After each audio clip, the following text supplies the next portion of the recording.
So test ride tayo ng 2025 Triumph Tiger 660. I have the red and black variant ng Tiger 660. We have 10 minutes to test ride here in BGC. First ride impression, sa unang sakay ko, no, I'm 5'8". So full both feet ko nasa ground. Compact yung bike. Sport naked, yes. So medyo di ko masabing aggressive kasi the bike is easy to handle, or hindi siya ganun ka aggressive sa stance mo.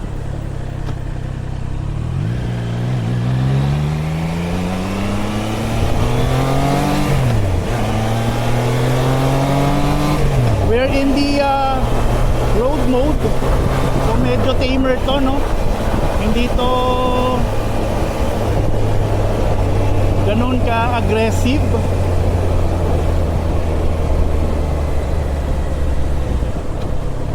But then again, ang gusto ko sa kanya is napaka ano niya, no? Napaka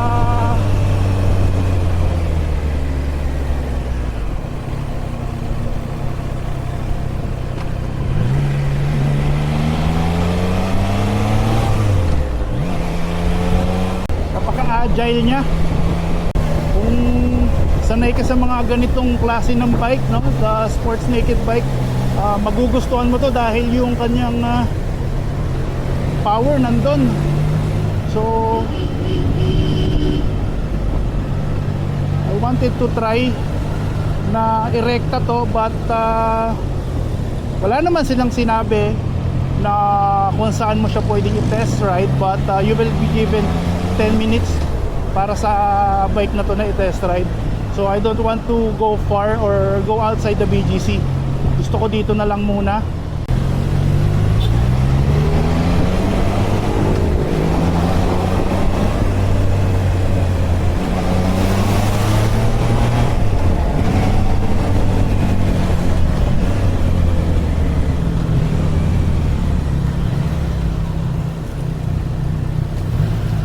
Malayo lang yung kamay ko dun sa signal light niya.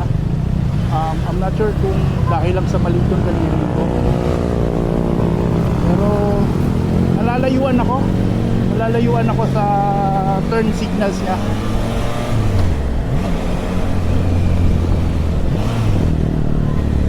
Pero you know, you can grab the bike sa legs. Talagang pag pinisil mo yung hita mo sa tank niya, talagang grab na grab yung bike eh. Kaya napaka-agile, ang sarap dalhin nitong bike na to.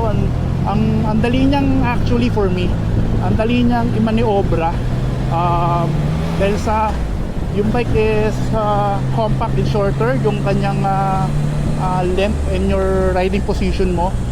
Slightly paano ba? Hindi naman slightly see, you can adjust na parang to move forward, but yun nga, you are parang in one with the bike.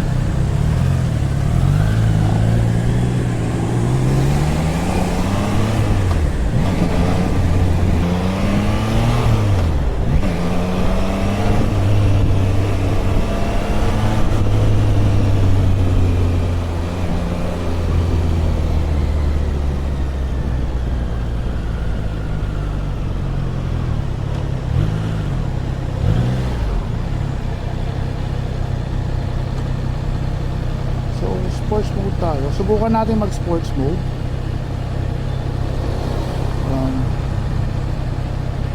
Mode. Yan.